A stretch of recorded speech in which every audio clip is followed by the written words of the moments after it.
Hi, the video that you're about to see I've already recorded, but it turned out to be about 2 hours long. So what I've done is I've divided it into three parts. It's all about the Raspberry Pi, Windows 10, the DAC 8734 digital to analog converter from Texas Instruments, and how to write some applications and test it and play with it.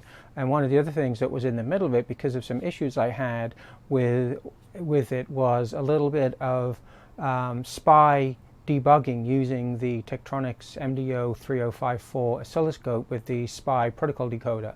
So because there are three distinct areas of the video, and because it ended up being so long, I've separated it into three separate parts. So you can hear an introduction again and everything else in a moment, but I just wanted to clarify up front that it is split into three parts. So if you're not interested in the Raspberry Pi, you can skip straight to the SPI piece if you want, and if you want to look at the code, you can skip straight to the code one. That will be on a separate video. If you want to watch all three, then of course just watch one after the other. Anyway, I just want to let you know up front it's going to be split into three parts, and this is part one, which I'm about to launch into again, and you'll be hearing me say hello again. Hi, welcome back.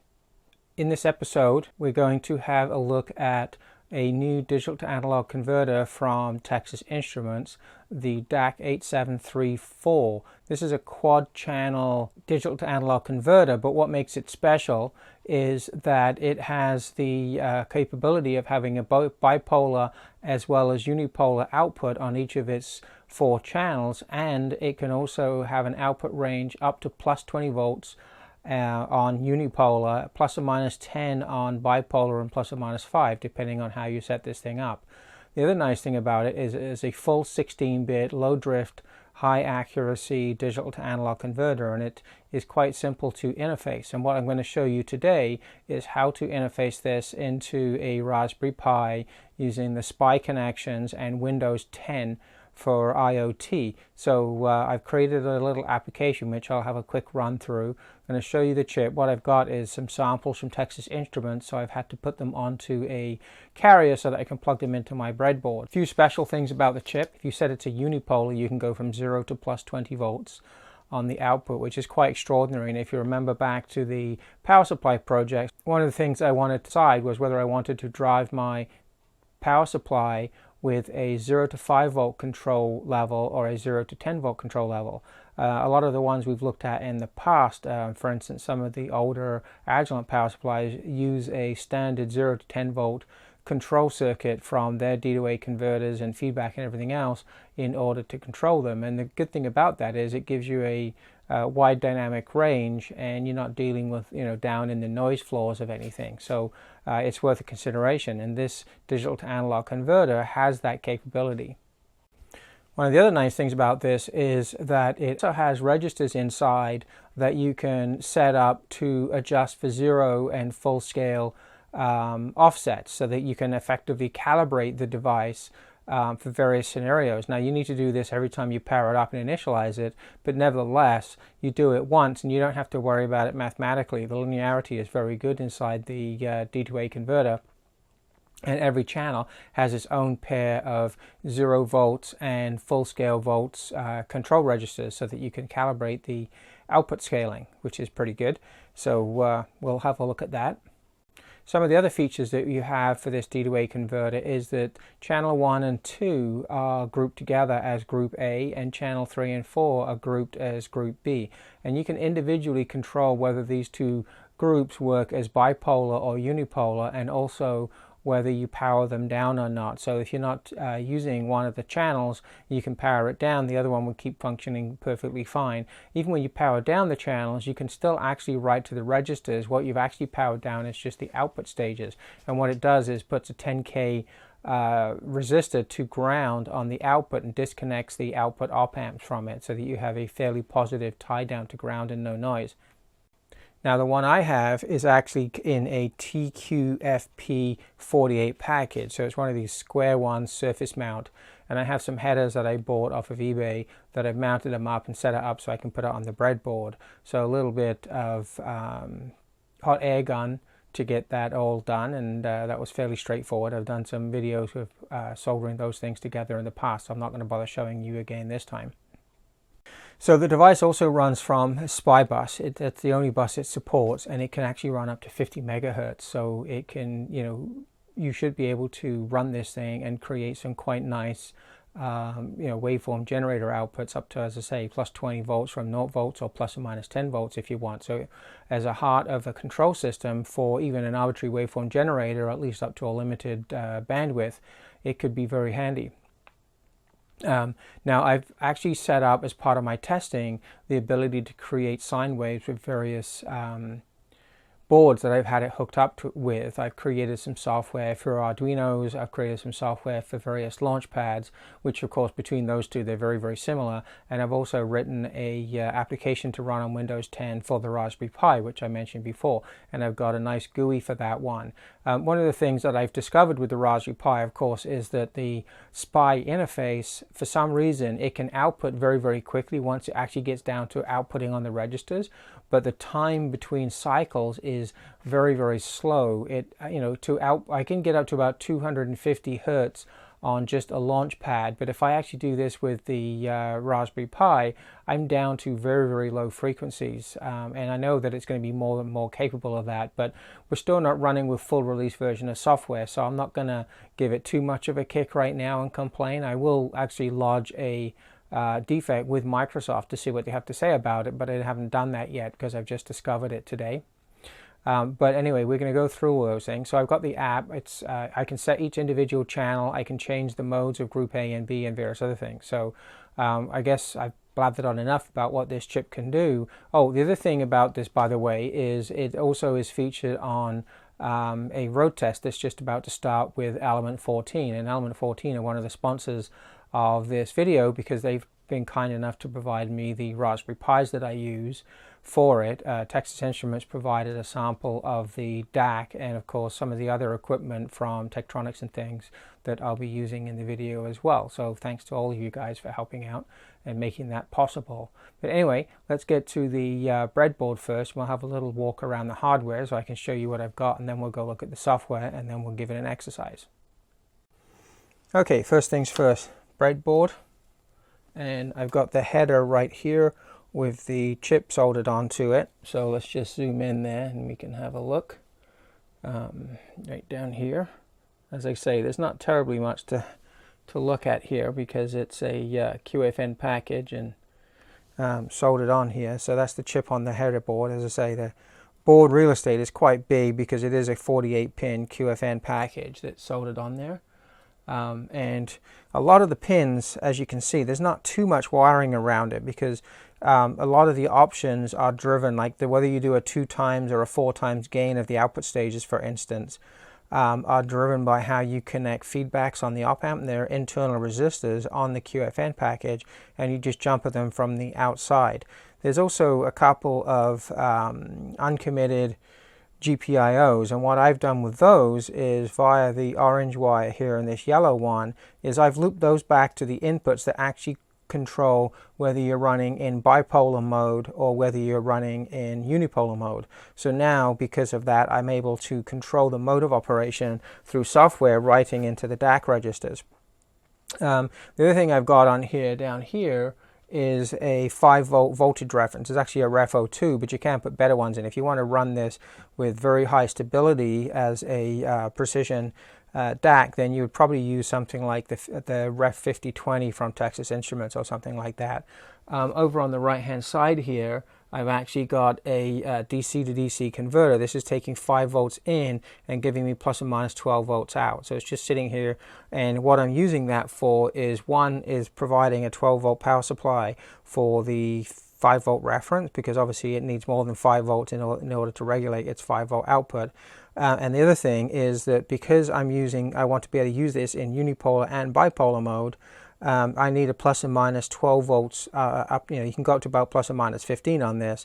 The absolute max is plus or minus 18, but you really wouldn't want to go there. So anyway, plus or minus 12 is more than enough to allow us to get a plus or minus 10 volts on the outputs if you're running with a 4 times gain. I have this configured right now with the jumpers to be a 2 times gain, so I'm limited to the plus or minus 5 or plus 10 if I go into the unipolar mode of operation, and we'll cover all that when we start doing the hardware. The other bit here is just smoothing capacitor for the power supply, some more smoothing caps, smoothing capacitor, and output filter for the voltage reference, so all standard things that you would expect to see on a breadboard.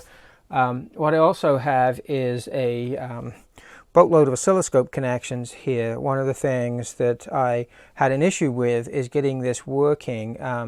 When I wrote the software for the Launchpad and the Arduino, it just worked right off the bat, but when I connected it to the Raspberry Pi, I had a lot of issues. Even though I was using the exact same software techniques for the SPI bus as I have been for some other chips in the past, I discovered that it just wasn't working very well. Just randomly it would occasionally change value, but it was not very predictable. And I actually discovered what that was, and we'll go through that when we start looking at the software. But now that I've got that working, I've left the scope probes connected so that I can actually show you the signals coming through. But I actually ended up finding that the Tektronix MDO 3054 that I have, because I have the SPI decoding modules in the oscilloscope, it proved to be very, very useful for analyzing what was going on, and between that and the datasheet I was able to figure it out and correct the issue. And one of the things I discovered with looking at this, this is the DAC here is the subject of a road test with Element 14. In this case, it's on an evaluation module, but I found very, very little software or sample coding at all on the internet to actually use this thing. So I had to basically start from scratch with the data sheet and figure out by looking how you can configure the registers and write to it and everything else to get the software up and running. So I'm going to freely make this available on GitHub through links on Element 14 and my own website, so that anybody else wanting to use the board can use or the DAC chip itself, can just download the software and use it as you please. Obviously no warranties, anything else. Use it at your own risk. But as you'll see in this video and a couple of subsequent ones when I go over the Launchpad and Arduino code, it works just fine, and I've got enough of it running that you'll be able to take it from there and build your own apps with it.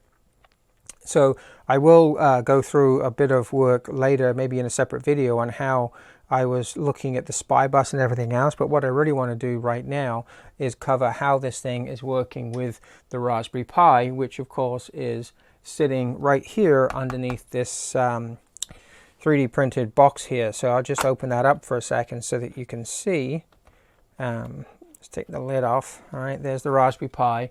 Now obviously it's got to be the Raspberry Pi Model 2 because it's running Windows 10 for IoT. Actually, now that Windows 10 for IoT is almost out, and it's actually proving to be quite nice. A few minor issues still, because obviously the full release isn't there yet, so it's still in development. But it's I find it personally very easy to write code for, because I'm a Microsoft programmer, or have done most of my life, so it's more native to me to be able to do that. That doesn't mean that you can't do some great stuff in Linux and other programming environments, but it's just my preference. So don't start slating me because I'm talking about Windows 10. I just happen to have a liking for it versus other things, and I'm more familiar with it. But the only connections I've got coming out of this is the SPI bus, MOSI, MISO, the clock, the chip select, and I'm using chip select 1. There's only 2 of them on the Raspberry Pi, and plus 3.3 volts and ground. That was one of the other nice things about this, the DAC chip here, is that it'll actually work quite happily on 5 volts, but it'll also quite happily work with 3.3 volt supply too. So whatever you're controlling it with, the analog side of it is separately powered to the digital side. So if you want to just use it with 3.3 volt logic, you can. You just hook it up to your I/O device, your controller, and give it the 3.3 if that's what it uses, and if it uses 5, then it'll just work with the 5. And I actually have been doing this quite happily because the Raspberry Pi Model 2 is a 3.3 volt output, so I'm powering the whole thing from 3.3 volts. My DC to DC converter over here is actually powered from a separate 5 volt USB adapter, which is just plugged into the DC to DC converter, because I didn't happen to have a plus or minus 12 volt power supply handy that was just easily to hook up, so that's all I did. But the power for the main board is separate from that DC to DC converter, so I'm not actually creating any interference or anything. So it's only supplying the analog side of the DAC output. So there might be a little bit of noise because it's a switching regulator, not a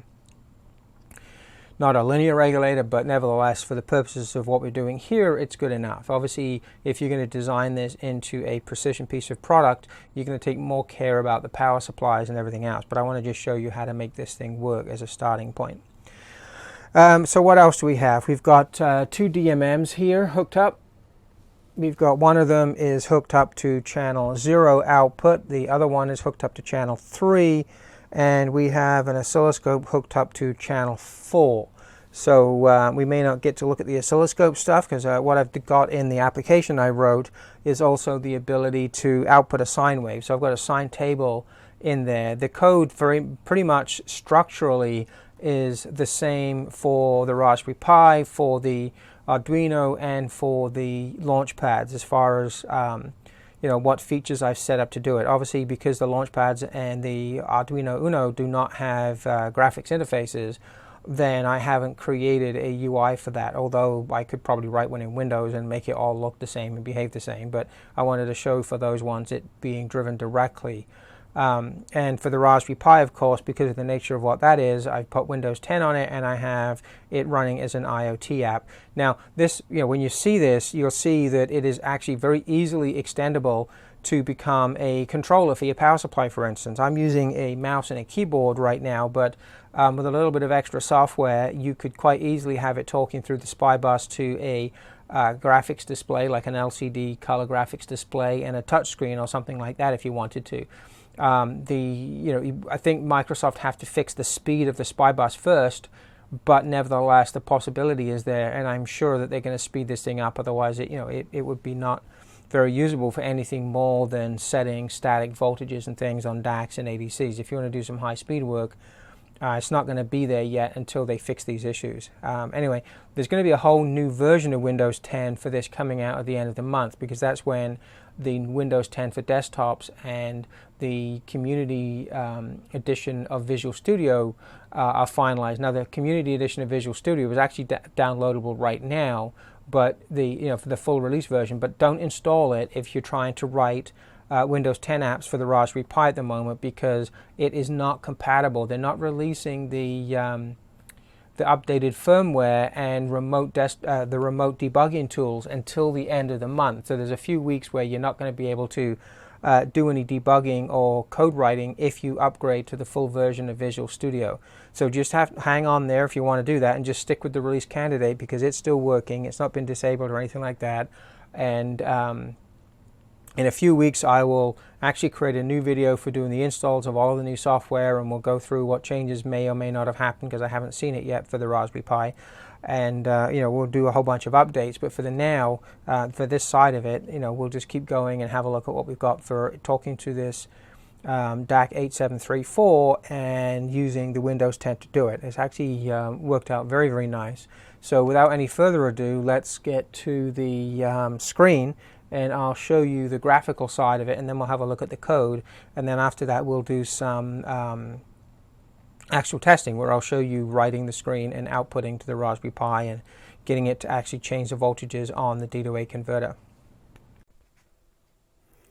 So as I said, I'm not going to cover off installing Windows 10 on the Raspberry Pi, even though there's a slightly newer firmware out and available for it.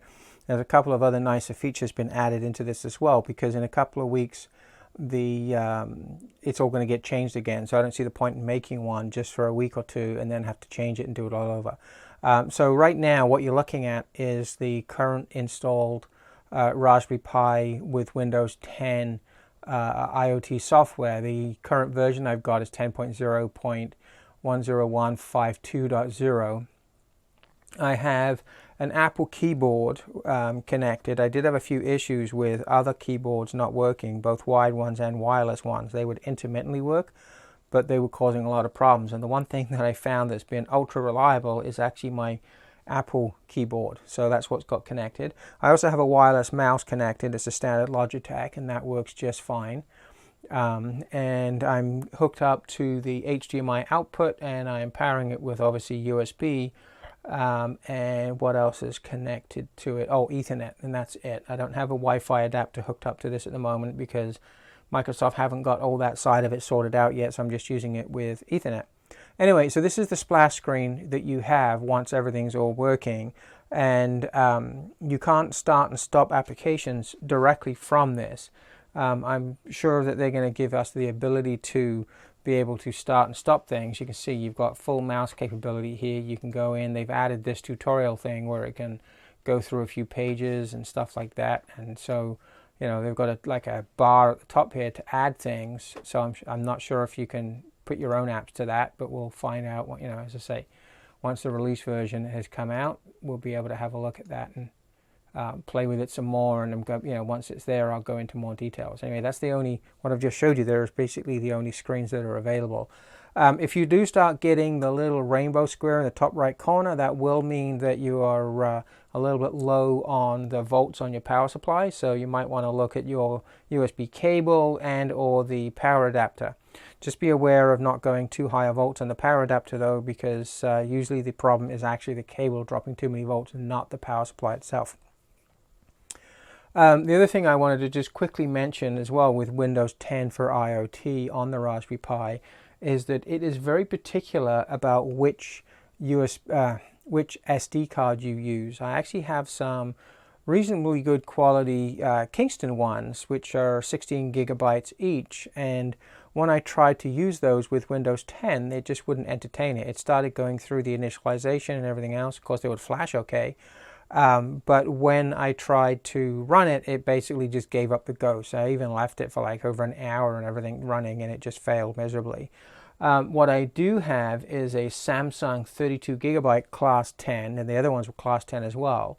But this particular one is also rated at 96 megabytes a second transfer rates. But according to Microsoft, anything like 40 odd megabytes or above will work quite fine. But if you're going lower than that, you're probably going to get issues. So slightly more expensive, and you know, they're coming down. And but I found that the Samsung SD card is just working beautifully, and I don't have any issues with it whatsoever. It's very fast and allows things to be very responsive. So there's an app manager which is in Windows. You actually navigate to a web page on the Raspberry Pi and fire up the app manager. One of the changes they've done with this current version of firmware is they've actually made the web page run on port 8080. But if you've got the Raspberry Pi IoT Explorer running on your Windows PC that normally shows you a list of the Windows 10 Raspberry Pis that are on your network, it's still trying to connect with port 80, so you have to manually put it into your browser with the IP address and port 8080 for it to work. You can fire up the application. I've got it running in a non-automatic startup for the application mode, so I'm just going to select the app. And one of the things that they've done with this particular version of software too is that you can actually set your default application now to automatically start. A lot of people that were watching my earlier videos were asking, how do you set up your application so that it automatically starts when you power it up? Because they don't want to have to remotely connect to it with a web page or something else to make it happen. And the initial versions of the firmware, you had to go into the PowerShell and do some whole bunch of convoluted commands and things like that. So now they've made it much simpler, and you can just literally go and select the application, and in my case that's the DAC 8734 tester underscore 1.0.0.0 underscore ARM, which is of course is what the ARM processor, and then some weird bunch of numbers, which is probably some kind of GUID or version or some kind of control checksum or something for the app. Don't know what it is, but anyway, that's the one that is mine, and I'm just going to click start. Now I can start this remotely too from Visual Studio, but right now I'm just going to start it from here just so you can see everything. So I just click the start now. So if we keep watching the screen, there's a splash screen. It's very easy now to put your own splash screen up, and there's the actual app. Usually when you run it from debugger and it's uploading, it can take a little longer. But in this case it's very quick because it's all loaded locally on the Raspberry Pi. Now my application, I've constrained the screen size for the graphics, so now what I'm going to do is everything actually works within this narrower area. So I'm just going to zoom in and we'll just cover what I've done with the app for the moment. And I'm going to use the mouse pointer of the Raspberry Pi just to walk you through what this screen has available to it. So what we've got is on the top left hand corner here we have a close window button, and if I close the window you'll see it closes the window. That's just gone right back. Let me just start that again. Alright, it's just starting again. So there's the splash screen. And there you go, back into the application. So it's very easy to be able to close your app and go back to the main screen. But of course, if you don't have an easy method to start it from there, there's not much point in having a closed window. But I put it there because when I was writing the application, I found a couple of times it was crapping out, and I wanted an easy way to shut it down. Anyway, this application is written specifically to talk to the DAC 8734. So of course, I've titled it DAC 8734 Tester. I have two groups, one to represent DAC channel 1 and 2, and the other one for DAC channel 3 and 4. I think in the actual DAC they refer to it as 0, 1, 2, and 3, but either way you get the idea. I've got a window for each one where I can put a value in from 0 to 65,535, and as you can see here, tooltips working just fine. If I hover over each one, you'll see they all have a tooltip that says enter a value between 0 and 65K. And I've put in some extra code protection that prevents you putting in non-numeric and non-integer values, and also not allowing you to exceed 65,000. I've also, I mentioned before, a couple of the features that the DAC has is the ability to power down the group. So I've got a button here. When you click it, it'll actually output the command to power down that group, and then changes the name of the button to say power up, and then you can power it back up again. Same for the other channel, power down, power up. And then the other button is for switching it between bipolar, and then the default is bipolar mode, which is what it's running in right now. And if you click on unipolar, it switches it to unipolar mode for that group, and you can just flip between the two modes there. And the same with the other one. It starts off in, and you can just flip between the two. Right? One of the things I've done too, just for helping me figure this thing out, was the command register that I output, which is used to switch the modes. I'm actually outputting the hex value here and the binary value here of the register, so that I can actually see what is being derived as I manipulate the bits of the command register values to change the features that are running. So as you can see, if I do power down, it turns on a bit, turns it off higher up. It's dropping the leading zeros, unfortunately. And if I go bipolar, unipolar, that's the 0300, which is my default configuration. And then this bit in the middle, you can pick a DAC channel, channel 1, 2, 3, or 4, and you can output a sine wave. I've got a table, 256 16-bit integer table stored as part of the program, which will output as fast as it can out to one of the DACs that you pick here. That table. And what I've also configured is channel 1 will output only one cycle of it, channel 2 will output 10. If I pick channel 3, it'll output 100 cycles of the waveform, so that's 250 times 100 steps, and then channel 4 will output 255 times 255, which is basically 65,500 and something, 35 or more. Oh, it's 256 times 255, so a little bit higher than that, iterations through. So it takes about 10 or 11 seconds. As I said, the SPI is running a little bit slow on here for some reason. And you just pick your channel, and then you would just hit sine, and it will actually output. And I'll actually tell it how many steps and how long the loop took. So in that case, to output the 10 times, so 2,560 steps took 0.421 seconds to do it. And that's pretty much everything that this does. So that's basically what the app is. And later on when you see the other videos for the Arduino Uno and the launch pads, you'll see that from a basic functionality perspective, it's exactly the same. I've just put a pretty graphics interface on this one because I could. So now what I'm going to do is we'll power up the meters and things, and actually show you me outputting the different values. Oh, but before we go there, if I just navigate to one of these, all right, so DAC 1, if I start putting in values, so 1, 2, 3, 1, 2, 2, if I try and press a non-character, then I put a status message there. The value must be an integer, but it stops the character from being collected. If I just move the mouse out the way, all right, so it won't even accept it. And if I actually try to go too high, it will also do the same thing, but tell me that, you know, the value must be up to 65K. So if I put 65,535, it's quite happy.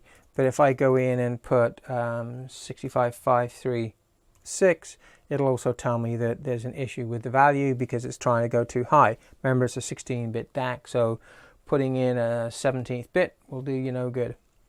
Anyway, let's cut to the breadboard and get the meters powered up, and then I'll just go through these and you can see how that works as well. So my 5-volt reference has not been trimmed. I've just connected, can't remember which one now, because one of them, the last one, the Agilent 1273A, to the 5-volt reference output. So I just want to show you that it is just a little bit on the low side. I could put a trimmer in there and things to trim that up. It might just be because of the ground loops as well on the breadboard as well. This is the nature of running things on a breadboard, is that they're not as good as the real board. Now obviously if you're part of the road test that Element 14 are running, then you're going to have a properly built PCB with the reference on it as well as a nicely laid out circuit and everything else, so you shouldn't be getting these kind of issues. But for here it's good enough. So 4.986 is our reference voltage. I'm just going to connect this meter back to channel 0 output so that we can input some things and see what's happening there. So right now these are both on, and I'll flip the bits, and what we should see is that the left meter, because the left meter is on channel A, group A, I should be able to turn it off and on. Right now it's in power down, and B is power, group B, which is channel 3, is powered up. So you can see this one is set to 5 volts, and this one is currently outputting 0 volts. This is 0.00, so it's like 8 millivolts. I haven't included the calibration software in here yet. It's in the, it's already written, I just haven't given it the ability to collect it from the user, so it's just got hard-coded calibration values in, so I haven't run it at the moment. Just leaving it with the native default values for this. Okay, so now that we're powered up, started up, I'll just power up channel group A, and you'll see that right now we've got 0 volts reading. Well, it's like 8 millivolts on it. As soon as I power it up, you see it's going to actually go and get to the voltage that was actually still programmed in the register, which of course is 10 volts, less a little bit. Now remember, the 5-volt reference is a little bit low, so of course the output is a little bit low as well. So what I'm going to do is I'm going to go to the DAC1, and I'm going to output 32768, which is basically 50%. So what should happen is that output on the channel 1, which is on this meter, should go to 5 volts. Just did it. And there you have it. That's pretty much exactly what the VREF is. Now if I go to DAC channel 3, which is what the other meter is connected to here, and I output 65,535 first of all, and output that, as you can see, it jumps right up. It's running in unipolar mode, and it's gone right up to 10 volts, less a little bit. Now if I switch this to bipolar mode, and if I actually now output 32768, which that's what I've outputted to this one, that's now reading 5 volts full scale. If I output 32768 to channel 1 here, it's going to make no difference. But if I go and output 32768 on channel 3, which is this one, now in bipolar, remember, it's going to go from -5 to +5 on, because that's what I've got it set for a gain of 2. So now if I do this, it's actually going to go to -5. It's 2's complement less 1, so it's almost exactly the full scale the other direction. So let's make that 32767, shall we? All right, now if I do that, it immediately goes to +5 volts, less a little bit. So as you can see, because I've got it currently set to bipolar mode, it is going between plus and -5. Now if I just flip this, I'm just going to click the bipolar button and flip it to unipolar. If I actually output the same value, 32767, you can see it's going to go to 5 volts instead. All right.